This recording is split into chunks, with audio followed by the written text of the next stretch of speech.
36장입니다. 네, 36장.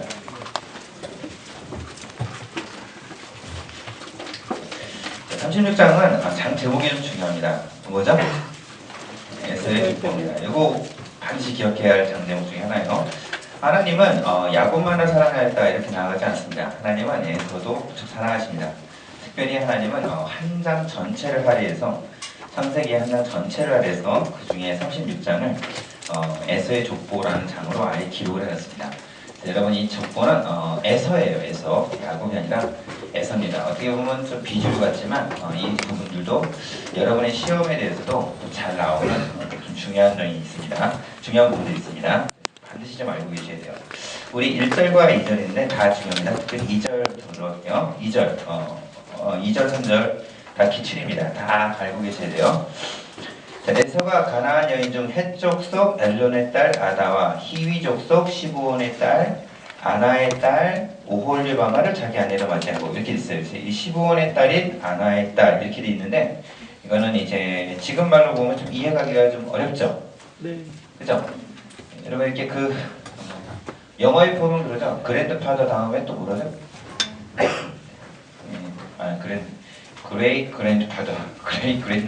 그레이트파더 이런 식으로 가더라고요. 한 단계 한 단계만 설명을 할 뿐인데 이게 뭐냐면 그의 딸 이런 식이에요. 그의 딸이에요. 자, 그래서 어떻게 되냐면 이거를 좀 쉽게 보면 14절을 보세요. 14절을 제가 볼게요. 뭐라고 나왔죠? 시브온의 손녀 아나의 딸 이렇게 나오죠? 이해가시죠? 그게 이 말입니다.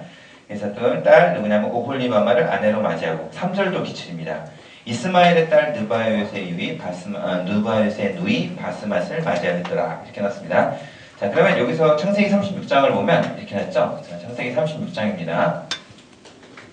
36장 2절과 3절에 보면 이렇게 나왔죠. 제일 첫 번째 뭐냐면 헷족속 뭐라고 나왔죠?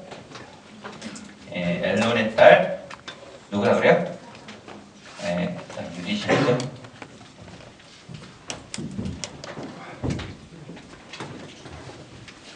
아다랑 그 다음 또 누가 있죠? 그 다음 헷족속 똑같이 시브온의 딸 누구냐면 시브온의 딸이죠? 아나의 딸이죠? 아나의 딸 누구라 그러죠? 헷족속이 아니라 히위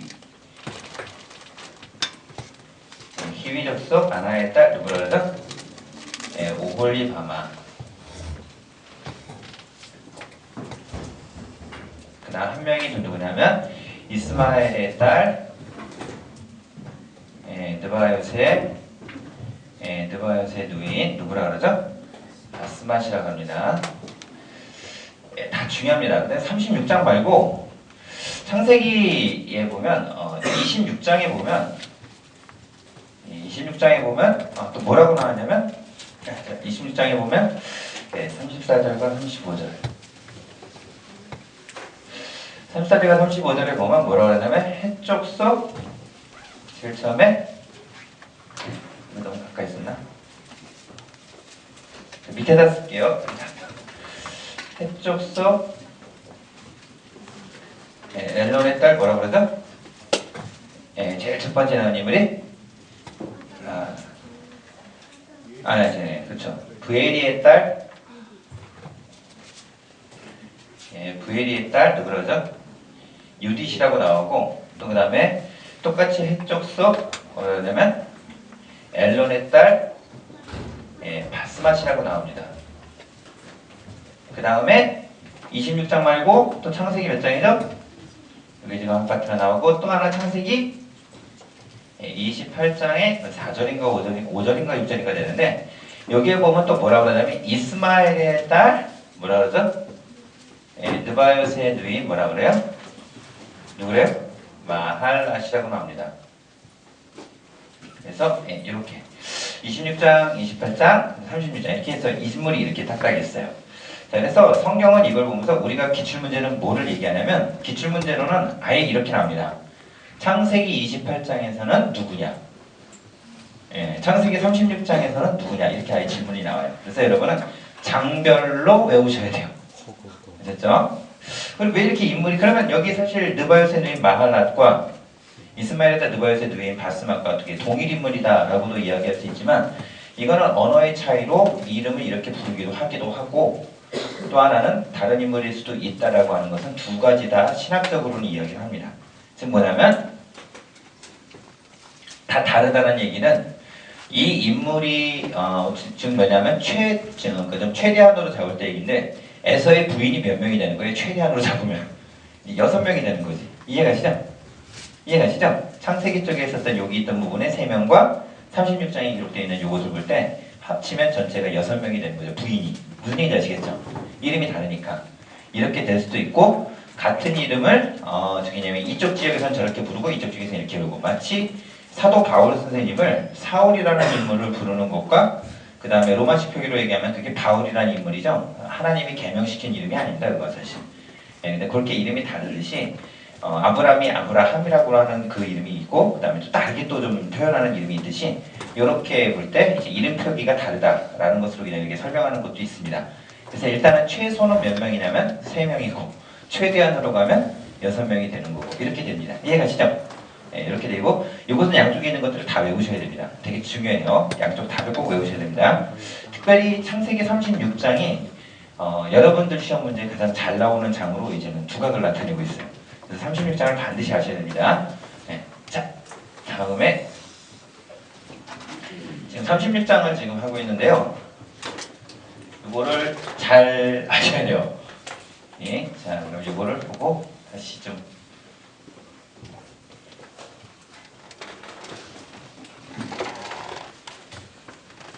자, 아다가 있고 일단은 봅시다. 다시 다 지우고 갈게요. 자, 아다가 있고, 그 다음에 또 한 명이 있죠. 누구냐면 아까 말한 대로 오홀리 아마가 있고, 또 한 명이요. 바스맛. 네, 바스맛이 있고. 좋습니다. 이들의 자녀를 여러분 다 외우셔야 돼요. 네, 갑자기 한숨이 나오죠? 자, 자, 봅시다. 그것이 어떻게 되느냐 볼게요. 어디냐면 축하가 봤을 때 제일 첫 번째, 아주 좀 쉬운 부분이 있는데, 제일 첫 번째 4절입니다. 4절이거든요. 아다가 태어난 사람이 누구라고 그래요? 엘리바스. 엘리바스 꼭 아셔야 돼요. 다음에 계속해서 읽을게요. 그 다음에 바스맛은 누구를 태어나겠다고 그래요? 루우엘. 여기도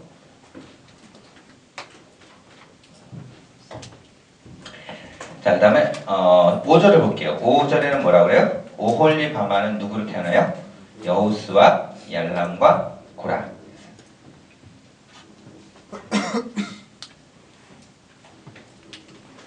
요건 다 외우셔야 돼요. 이게 기본이라는 표현은 그렇지만 싹 하셔야 돼요. 다음에 엘리바스를 시작으로 해가지고 또 족보가 이제 계속해서 거합니다. 그것이 몇 절이냐면 8절이에요. 왜냐면 조금 8절. 일단 8절은 기억을 해주세요. 이에 에돔이 세일산에 거주하니라. 그래서 지금 거주하는 땅이 어디예요? 세일입니다. 세일. 세일을 기억하시고, 그 다음에 9절부터 시작해가지고 볼게요. 10절 넘어가는데 10절은 어려운 문제로 나왔습니다. 그 자손의 이름은 이러하니라. 에서의 아내 아다의 아들은 엘리바스예요. 그래서 에서의 아내가 누구냐면, 에서의 아내가 몇 명이에요? 아다, 오홀리바마, 바스맛 중에 누구에 지금 얘기하는 게? 아다. 아다에게 있어서 태어난 사람을 얘기합니다. 엘리바스예요. 그 다음 다시 한번 에서의 아내 바스맛의 아내는 누구의 이름이 또 한번 반복이 되죠. 근데 11절, 이게 또 어려운 문제입니다. 엘리바스의 아들이 나오는데 뭐라 그래요? 데오스 가그 이렇게 합니다. 왜냐하면 엘리바스의 아들이 뭐냐면 데오스 가그입니다. 다 하셔야 돼요. 대만, 오말쌈, 그 다음에 나스 이렇게 딱 나오는데, 가담 기억하세요. 이거 뭐냐면 대만, 오말, 스보, 가담, 나스. 이거 꼭 아셔야 됩니다. 그 다음에 12절도 꼭 아셔야 돼요.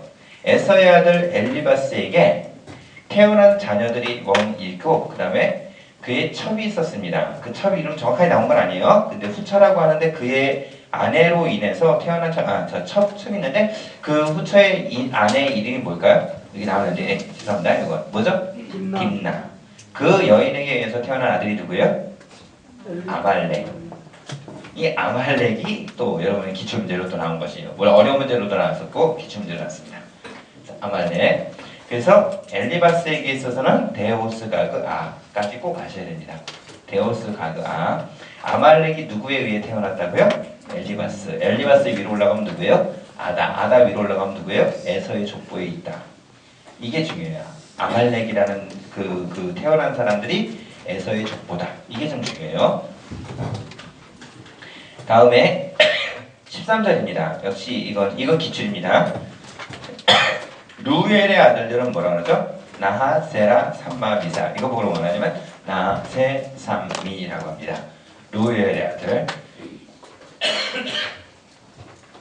아말렉, 그 다음에 여기 루엘이 된 거냐면 나하, 세, 삼, 미 이럽니다. 나하, 세라, 삼마, 미사.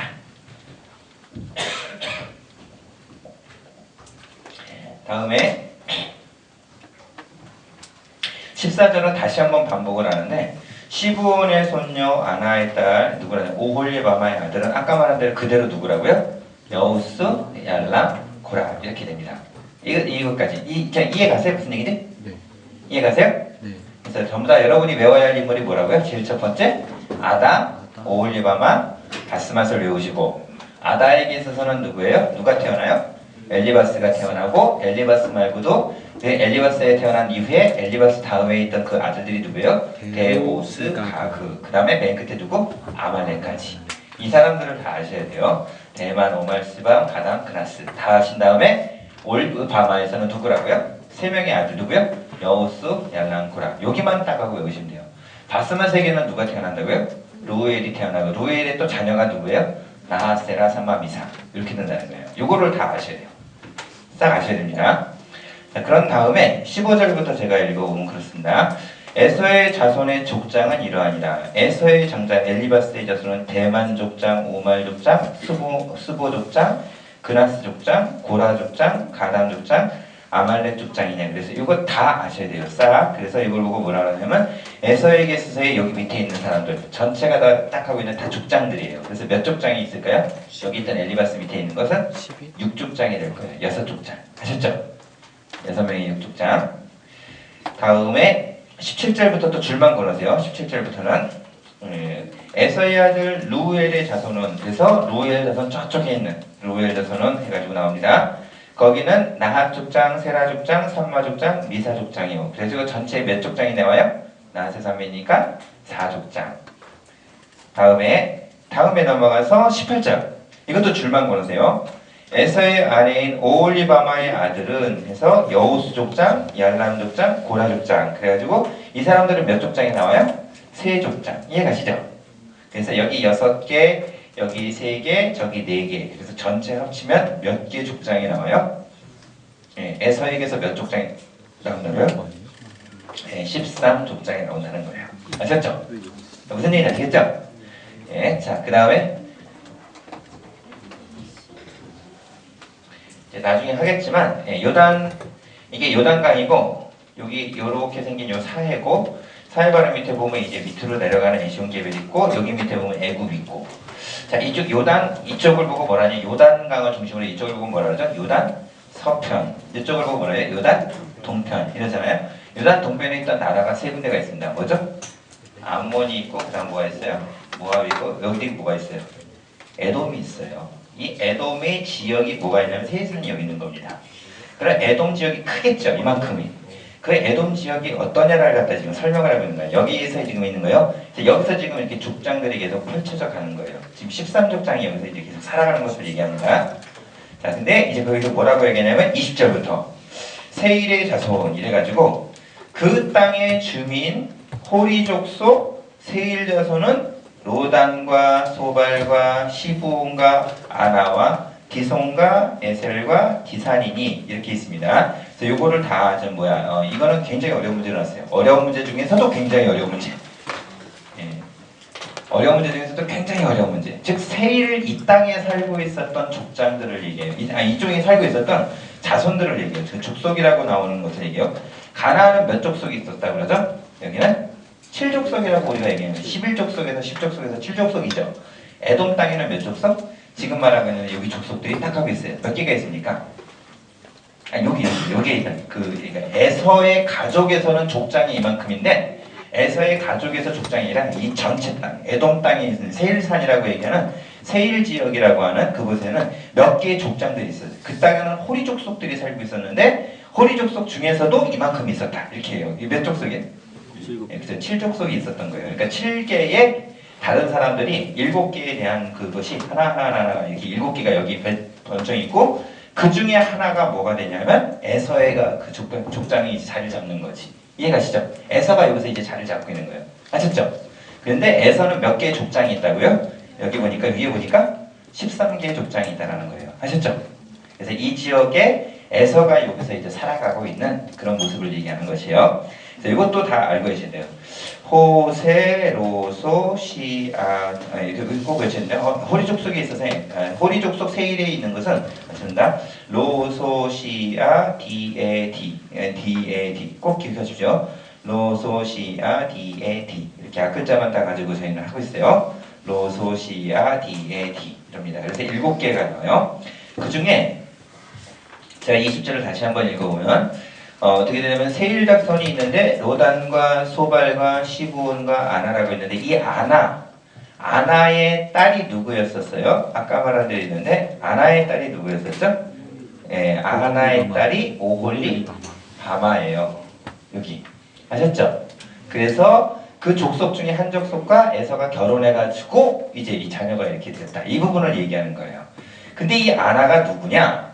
그 아나가 누구냐면 바로 우리 다음 절에 보면 24절 시브온의 손녀라는 표현이 나오는데 시브온의 자녀라고만 나와 있습니다. 근데 사실 이거는 시브온의 손녀 아냐와 아나며 이렇게 나오는 그 아나. 이 아나는 어떤 사람이라고요? 아버지 시브온이 나귀를 칠 때 광야에서 뭘 발견했다고요? 온천을 발견했다. 그래서 온천 발견한 그 사람이 누구냐가 기출문제로 나왔습니다. 문제는 그 당시에 광야 땅에서 온천을 발견. 광야라는 곳에서 온천이 나온다. 이게 정말 기가 막힌 일이지. 근데 그것이 나왔는데 그게 뭐라고요? 그 온천을 발견한 사람은 누구냐? 이름이 누구라고요? 아나. 그래서 저희는 이 온천 이름을 뭐라고 부르죠? 아나 온천이라고 부릅니다. 그래서 10점 아나 온천. 그리고 제가 이스라엘 땅에 가보니까 그 물이 없어요. 그래서 물 중에서 제일 좋은 물은 에덴이라고 합니다. 그래서 에덴이 소위 말해서 우리나라에는 좋은 물이 뭐가 있죠? 삼다수 있죠?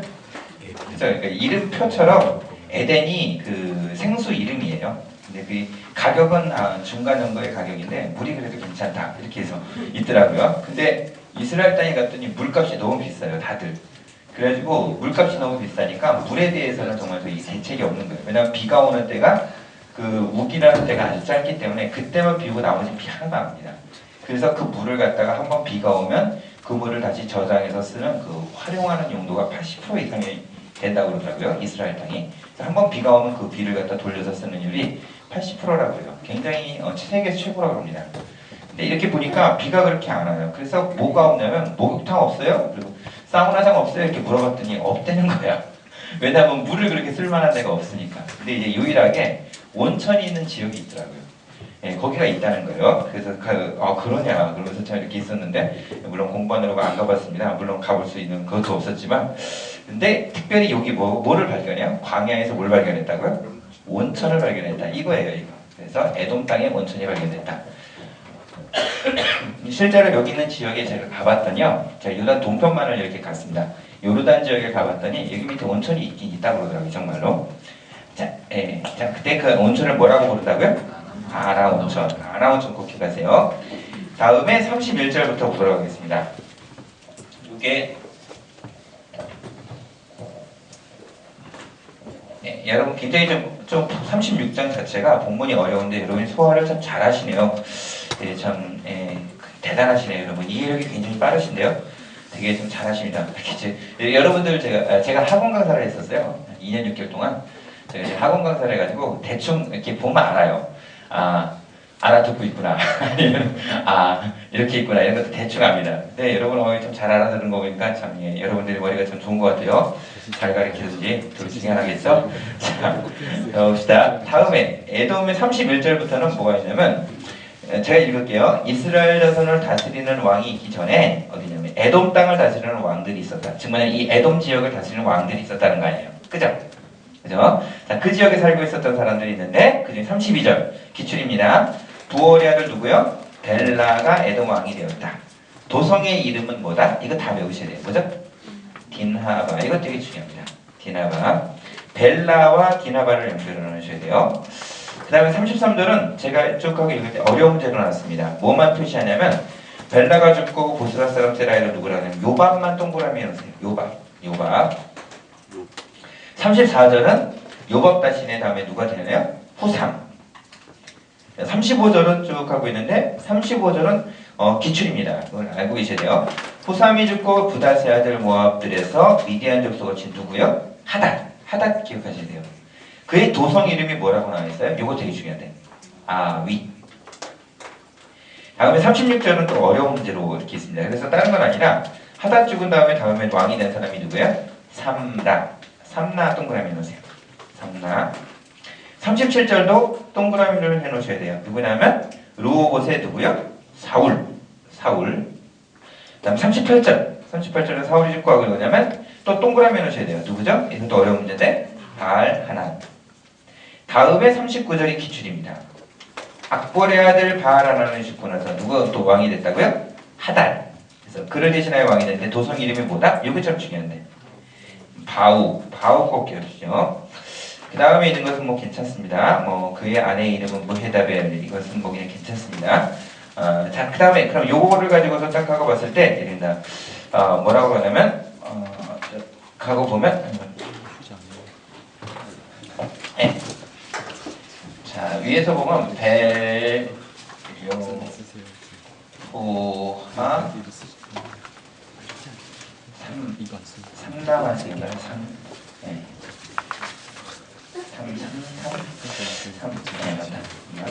삼사바하 이렇게 됩니다.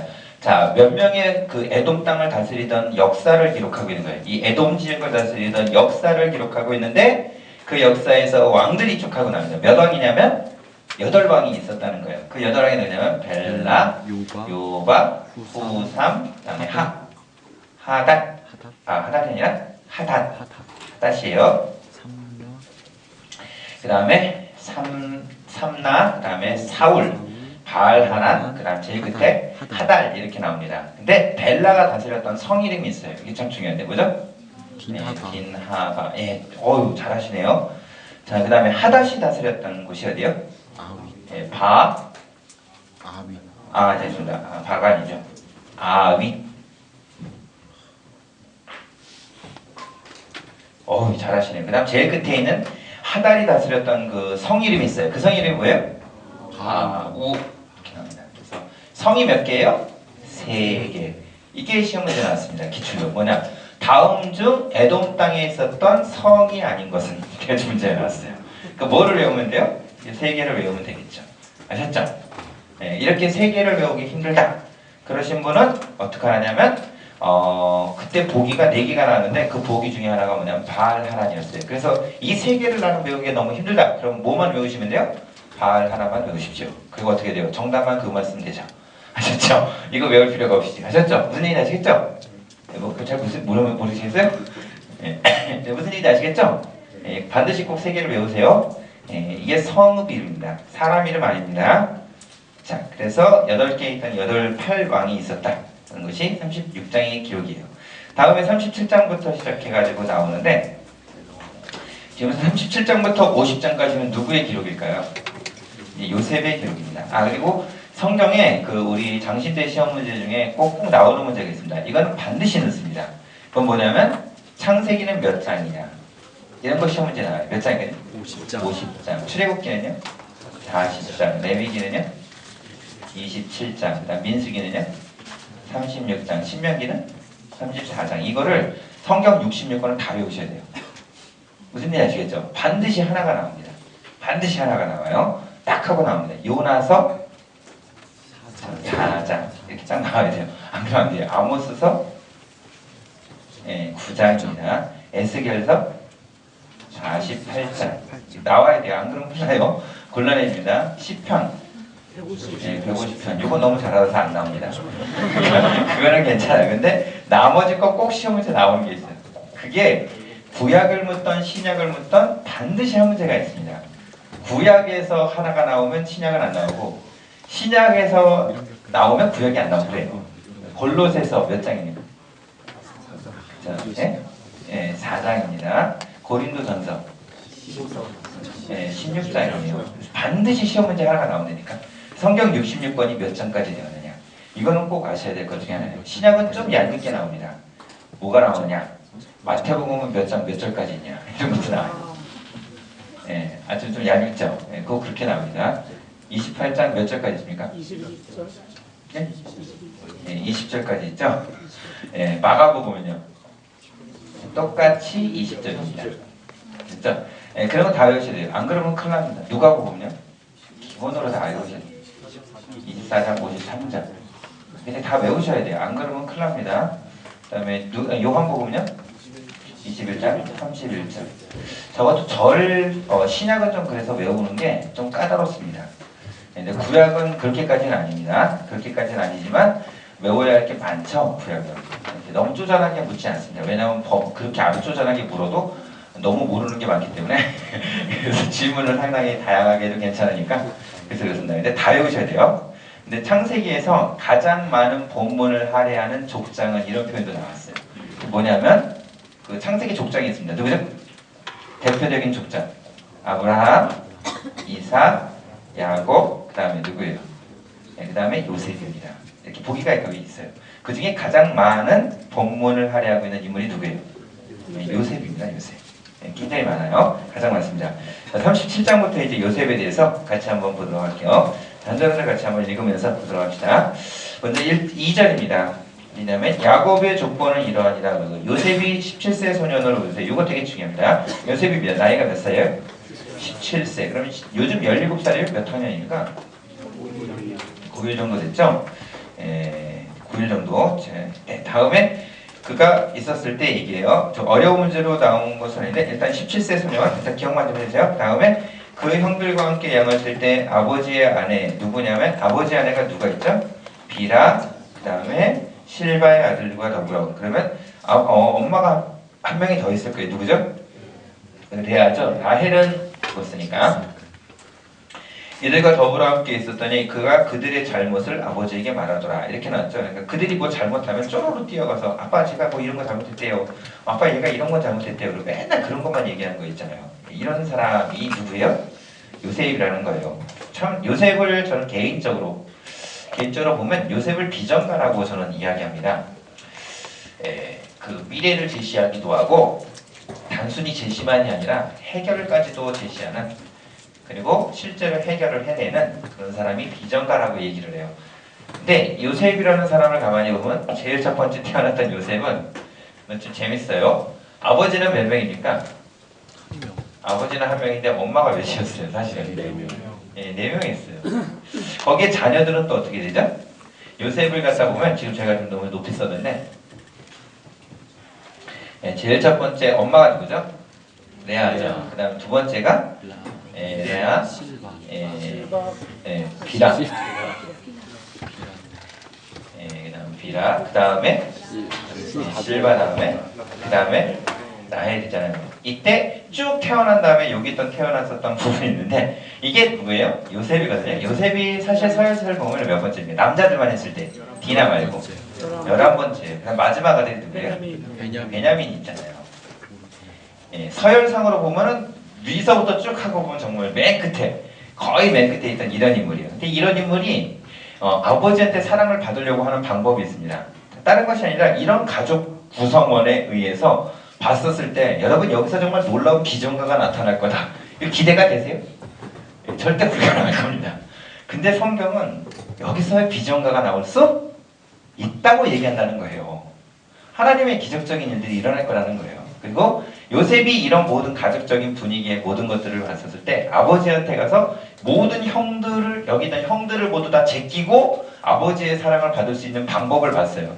잘해서 방법을 얻을 수 있기보다는 형들의 모든 잘못을 이야기해서 아버지 사랑을 얻고자 했던 것이 누구예요?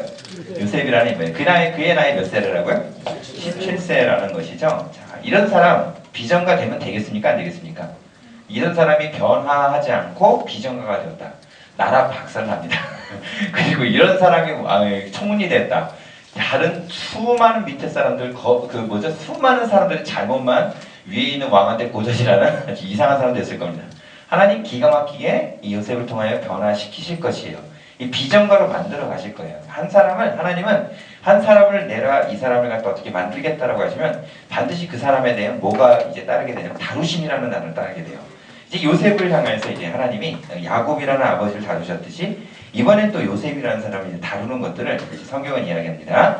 그 중에 이제 볼게요. 3절에 보면 다른 것이 아니라 뭐냐면 이제 요셉은 노년에 얻은 아들이므로 이스라엘의 여러 아들보다 더 사랑했으므로 뭐를 입혔다고 그러죠? 채색옷. 이거는 그냥 기억만 해주세요. 채색옷. 어려운 문제로 나온 적은 뭐냐면 채색옷을 입혔다라고 나와 있는 본문이 몇 장이냐 이런 문제도 한 번 좀 있었어요. 좀 굉장히 좀 당황스러웠던 문제 중에 하나예요. 자, 뭐 채색옷. 그러면 이 당시에 사람들이 양을 치거나 그 다음에 밭에서 노는 그 밭에서 이렇게 일을 하는 시간이었을 텐데, 그럼 보통 사람들은 옷은 다 어떤 복장이겠어요? 작업복을 입어야 되겠죠? 근데 채색옷을 입혀놨다는 얘기는 뭘 얘기하는 거예요? 일하지 않는 거 아닙니까? 그죠? 그러니 이해 어떻게 컸겠어요? 완전히 말 그냥 과간이었겠지 뭐. 이러더니 이 녀석이 이제 한마디를 더 해요. 거기다가 이제 6절인데 그냥 줄만 좀 걸으세요. 요셉이 그들에게 이르되 청하되 뭐라 그러죠? 내 꿈을 들으시오 그러더니 7절 있는데 그냥 이거는 어려운 문제로 나왔습니다. 줄만 걸으세요. 우리가 밭에서 곡식단을 묶더니 네 단을 일어서고 당신들은 가는 네 단을 둘러서서 절하로이다 이렇게 나왔습니다. 그래서 곡식단 기억하세요. 그가 첫 번째 꾸었던 꿈은 무엇인가? 보다 곡식단이 이게 절하는 거 곡식단입니다. 곡식단. 다음에 두 번째, 그 말로 인해서 너가 참으로 우리를 다스리겠느냐? 그러면서 더욱더 미워하게 되죠. 그래서 여러분 비전가의 제일 첫 번째 훈련하는 것이 있습니다. 그것이 무엇에 대한 훈련일까요? 언어에 대한 훈련이고 언어에 대한 훈련. 그거 통하지 않고 비전가 되는 건 쉽지 않습니다. 반드시 기억하기 바랍니다. 하나님 반드시 우리 말을 다루시기로 하네요. 다음에 어떻게 하냐? 특별히 그 중에 9절. 요셉이 다시 꿈을 꾸고 그의 형들에게 말하여 이르되 내가 꾼 꿈을 해와 달과 11별이 내게 절하더이다. 그래서 다시 한번 꿈을 꿨어요. 그랬더니 뭐라고 이번에 떠드느냐면 이번엔 이것이 다 내게 절한다. 해가 누굽니까? 해가 야곱이에요. 달. 엄마가 되겠죠. 그 다음에 11별은 형제들 아니에요. 그들이 다 절한다. 이제 아빠도 엄마도 나한테 다 절한다. 이런 꿈을 꿨다라는 거예요. 그런 것에 대해서 있습니다. 그러니까 이것을 듣고 나서 형들이 어떨까요? 어떻게 할까요? 말로 안 했겠죠? 무슨 얘기 하셨죠? 말로 안 했겠죠? 저희 우리 애기가 이렇게 보니까 저희 아내가 이렇게 보면 우리 애기를 이렇게 말로 잘 안 하더라고. 그렇죠. 손발로 그냥 알아서 그냥 이렇게 했는데, 저는 그거 보면서 참 그렇습니다. 저희 아이는 제가 보니까 우리 아이를 이렇게 좀 아무래도 안 될 것 같아요. 우리 아내가 아마 많이 키울 텐데, 우리 아내가 키울 때 그 아이가 살아남는 방법은 오직 강한 체력과 강한 정신력이다 뭐 이런 것이 있어가지고 제가 우리 아이를 3살 때부터 좀 훈련을 시킨 게 있습니다. 그래서 제가 우리 아이를 3살 때가 됐을 때는 제가 여기 밑에서 살았었거든요. 차비학 낀다고 여기 밑에서 계속 공부하고 그랬는데, 그때 이제 우리 아이를 데리고 늘 훈련을 시키는 것이 있어요. 그래서 저희 아이는 3살 때부터 헬스를 해서 헬스장에서 이렇게 보면 헬스 기구가 너무 익숙하게 잘 이렇게 되어 있고 뭐 이랬습니다. 그리고 우리 아이는 이렇게 자동차를 태우면 3살 때부터 그랬던 거예요. 자동차를 태우면 제 앞으로 와요. 그래가지고 애가 이렇게 시동을 겁니다. 자기가. 차의 키를 이렇게 보여줘서 시동은 자기가 걸어요. 그리고 차 운전도 이렇게 하는 거를 제가 이렇게 하는 것도 있었기 때문에 걔가 이렇게 좀 운전합니다. 약간은 가야 돼요. 그래야 그 다음에 옆에 이렇게 앉혀요. 그렇게 하는 것들을 이제 훈련을 했죠. 그랬더니 이제 애가 이제 4살 때가 지나가지고 어린이집을 간 거예요. 어린이집에서 뭘 시키냐면, 자 이제 교통정리합시다 아무래도 차를 타가지고 이렇게 조그만 걸 이렇게 몰게 하잖아요. 살짝 가는데 다른 애들은 이렇게 하는데 우리 애기는 운전을 어떻게 하냐? 이렇게. 선생님이 애가 굉장히 영특하네요. 그 다음에 또 선생님이 이렇게 보더니 하는 얘기가 얘는 애가 어깨가 있어요 이러더라고. 무슨 얘기가 그랬는데 아이고 참 웃겼습니다. 그렇게 지금 훈련을 시키고 있습니다. 그래서 이렇게 하는데, 자 아무튼 요게 딱 지나고 나서 12절입니다. 이제 어려운 문제 중에 하나였죠. 형들이 어디에 가서 양떼를 칠 때 이 사건이 일어난다. 어디죠? 세겜. 세겜으로 가는데 세겜까지 갔습니다. 그러면서 아버지에게 그 얘기를 하죠. 아버지가 뭐라 하냐면 형들이 잘 있는지 여부를 보고 와라 라고 얘기해요. 근데 여기서부터 말했었던 그 야곱이 있었던 땅은 분명히 베델이라고 할 것입니다. 그죠? 그 다음에 그 브엘라헤로이라고 하는 그곳이고 여기에서 있었을 거예요. 그러다가 세겜으로 올라가라고 얘기합니다. 그랬는데 거기까지 거리는 좀 제법 돼요. 근데 여기 있던 요셉은 어떡하냐. 또 아버지에게서는 또 참 충실한 모습을 보여줍니다. 며칠을 가도 가서야 만나는 그 길을 가는 거예요. 여러분 아빠가 이렇게 응석바지로 키우면 애가 갈까요? 안 갈까요? 안 가! 왜? 이러면서 저런 건 다른 사람한테 시켜! 막 이랬을 텐데 또 반면에 성경은 그렇게 기록하고 있지 않다는 거예요. 여기 있던 인물이 어떡하냐. 며칠을 가야 그것을 간다는 거예요. 그래서 요셉이 너무 응석바지만이 아니라 아버지에 대한 사랑을 향해 받는 것들을 아주 잘 갖고 있는 그런 모습을 보게 되는 것입니다. 다음에 그랬는데 갔습니다. 그랬더니 세겜에서 어디로 가요? 양을 치다 보니까 딴 데로 가잖아요. 그래서 중요한 건 뭐냐면 형들을 만나러 간 곳이 어디냐가 문제가 나왔어요. 기출입니다. 17절의 기출인데 그 사람들이 말하되 여기서 떠났다. 세겜에 갔더니 여기서 떠났다. 그 사람들이 말하더니 어디로 가자고 그랬어요? 도단. 도단 기억하세요? 도단. 그래서 실제 형들을 만나러 간 곳은 어디냐가 기출문제였어요. 어디요? 도단. 도단이에요. 만나러 가까이 가는데 형들이 저기서 보니까 거기 동생이 온 거예요. 근데 오는데 가만히 보니까 금방 알아봤습니다. 왜 금방 알아봤죠? 채세고서 입고 있었거든. 금방 물 줄 아는 거예요. 그랬더니 뭐라고 하냐면 19절이 기출입니다. 뭐라냐면 서로 이르되 뭐라고요? 꿈꾸는 자가 오는도다. 그래서 이게 강준민 목사님이 쓴 책 중에 하나가 꿈꾸는 자가 오는도다 이런 책이 있어요. 저는 책 표지만 봤습니다. 혹시 선물해 주시고 싶은 분은 제가 거부하지 않으니까 사랑자한테 선물해 주시면 감사할 것 같아요. 꿈꾸는 자가 오는도다 이런 얘기. 이건 비아냥거리는 소리입니다. 그 얘기에서 절대 존경하는 소리도 아니고 그거 아니에요. 이건 비아냥거리는 소리예요. 자, 그런데 이 일에 대해서 어떻게 하냐면 20절 즉내 아버지는 저기 멀리 계시고 동생은 지금 미움받은 동생 가까이 왔고 있는데 그들이 결탁한 말이 있어요. 20절에 보면 제가 읽어보면 그래요. 그를 죽여서 한 구덩이에 넣자. 아니 형들이 미움이라는 단어 앞에 얼마나 그렇게 강력하게 있었는지 아예 그냥 정말 죽이자. 그리고 이걸 다 가리자. 이렇게까지도 얘기했다니까. 그러니까 요셉이 얼마만큼 미움을 받았는지 아시겠죠? 이 정도의 상태가 되어 있었던 요셉의 삐뚤어진 모습이 어떻게 보면 있잖아요. 아버지에 대한 모습도 있겠지만 형들과의 관계적인 모습들 굉장히 참 많이 그렇게 됐던 걸 보게 돼요. 이랬는데 21절 기출입니다. 루벤이 듣고 요셉을 그들의 손에서 구원하려 이르되 그의 생명을 해치지 말자. 지금 말했던 그의 생명을 해치지 말자라고 말했던 사람이 누구냐는 거예요. 누구요? 네, 루벤. 왜 그러냐면 지금 서열을 가만히 보면 이게 지금 제가 여기를 알았는데 이걸 한번 좀 봅시다. 기왕 한번 좀 하고 가도록 할게요. 다시 한번 레아에게서 태어났던 인물이다. 1, 2, 3, 4 그죠? 르시레유까지 된 다음에요. 단과 빨리가 나오고 그 다음에 누가 나요? 각과 아셀이 나오죠.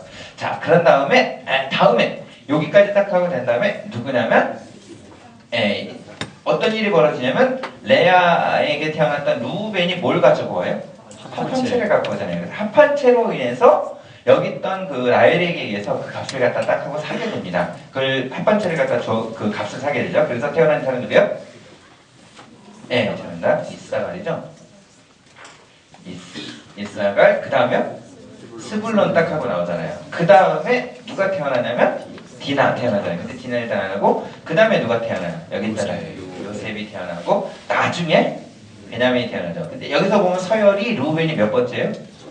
첫 번째라는 거예요. 그래서 만일 우리 그 동생 죽이지 말자 이 얘기를 만일 밑에 있는 아셀이나 이런 애가 자 우리 동생 죽이지 말자 그랬으면 형들이 뭐라 그래요? 너도 죽고 싶냐? 이렇게 했을 거예요. 이 감이 어디서 이렇게 서열이 떨어진 녀석이 까불어. 근데 지금 누가 얘기했다고? 루벤. 첫 번째 형이 얘기한 거예요. 이게 기가 막힌 하나님의 섭리 중에 하나니까. 비전은요 하나님의 섭리라는 게 따라요. 내가 만나는 사람, 나의 위에 있는 사람, 나의 밑에 있는 사람, 내가 만나는 수많은 다양한 사람들이 기가 막히게 복합적으로 일어나면서 거기에서 놀라운 섭리라는 것이 따라다니면서 비전을 이루어가는 거예요. 그래서 여러분 관계라는 부분도 기억해 두시기 바랍니다. 무조건 관계가 좋아라가 아니라 지금 나의 관계들 가운데 반드시 섭리는 일어나고 있다는 거 잊지 마시기 바래요. 정말 기가 막힌 역사 중에 하나입니다. 루벤이 그 말을 했어요. 그랬더니 그 말에 대해서 딱 멈춥니다. 그런데 그때 뭐라고 얘기를 하냐면 루벤이 루벤의 22절에 보면 이건 아무것도 아니니까 일단 제가 읽을게요. 그의 마음속에서 나오는데 히브리 표현입니다. 이는이라고 하는데 왜냐하면이에요. 왜 그러냐면 그가 요셉을 그들의 손에서 구출하여 아버지에게 돌려보내려 합니다. 이건 개인적인 마음의 이야기입니다. 이렇게 얘기를 했던 거예요. 그런데 23절 그들이 잃었을 때 채색 옷을 벗기고 탁 하고 던집니다. 24절에 보면 구덩이에 던지니 그 구덩이는 뭐라 그래요? 빈 것이라. 그 속에 뭐가 없다 그래요? 물이 없더라. 그런데 이게 참 중요한 표현이면 만약 물이 있으면 어떤 일이 벌어지냐? 물이 있었으면 사람의 간에 만약 집어넣었으면 어떤 일이 벌어지냐면 체온이 점점 떨어져서 어떻게 돼요?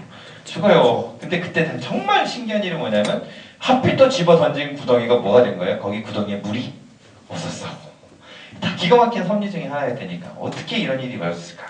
자, 다음에 넘어가서 그 다음에 있었던 일이 25절입니다. 그들이 앉아 음식을 따는데 이거는 어려운 문제로 나왔습니다.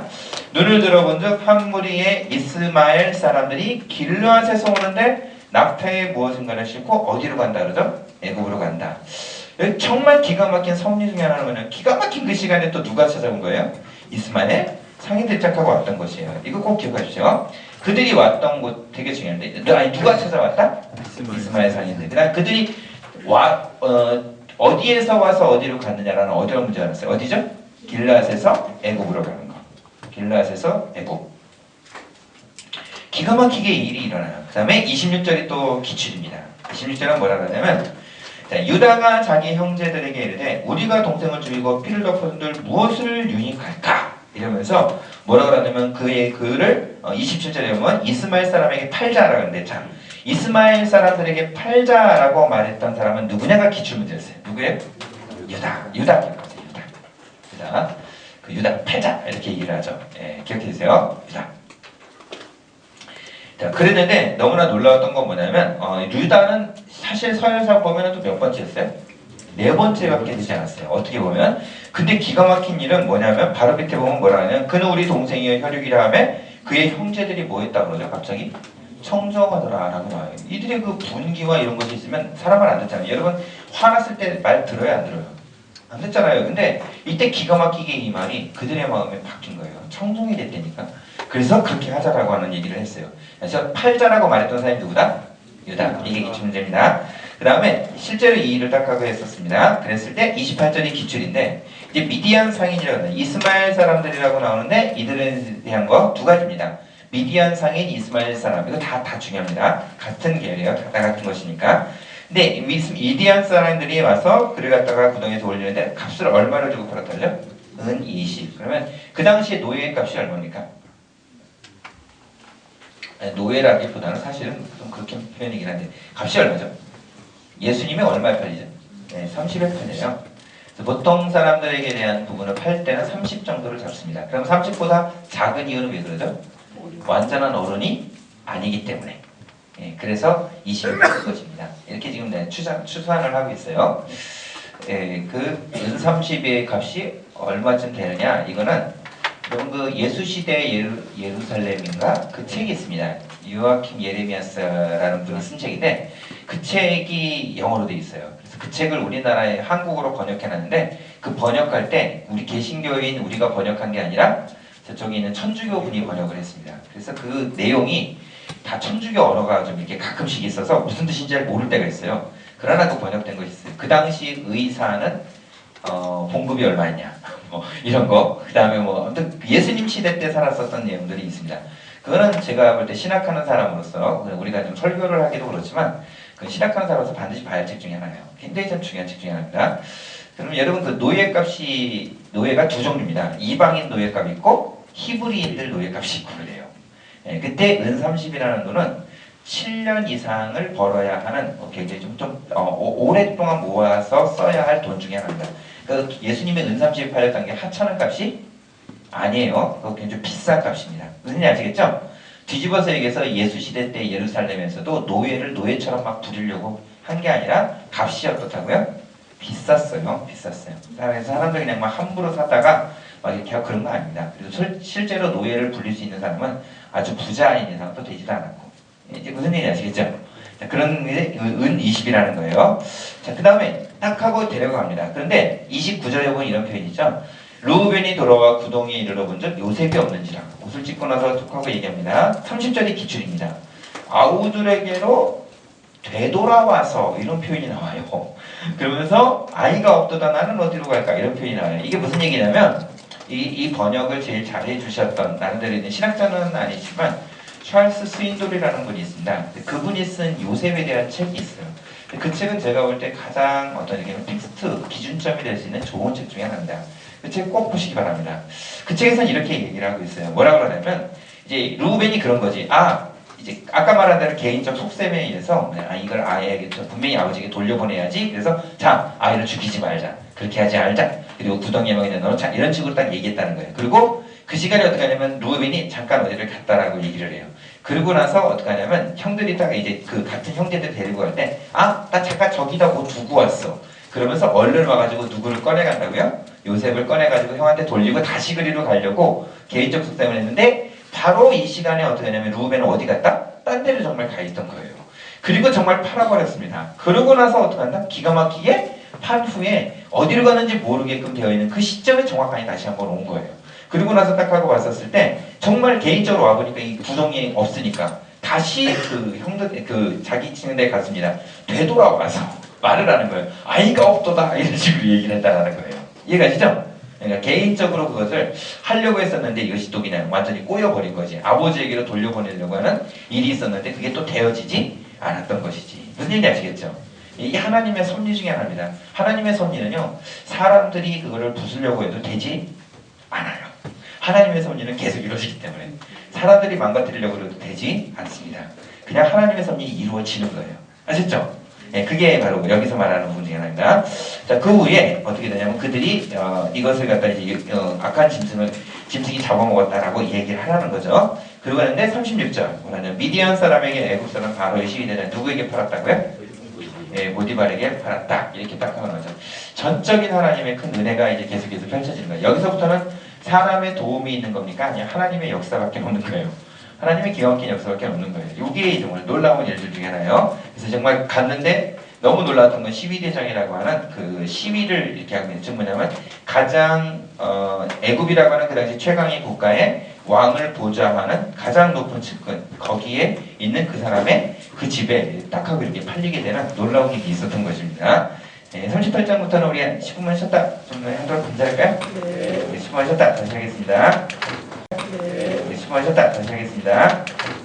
네. 10분만 쉬었다 다시 하겠습니다.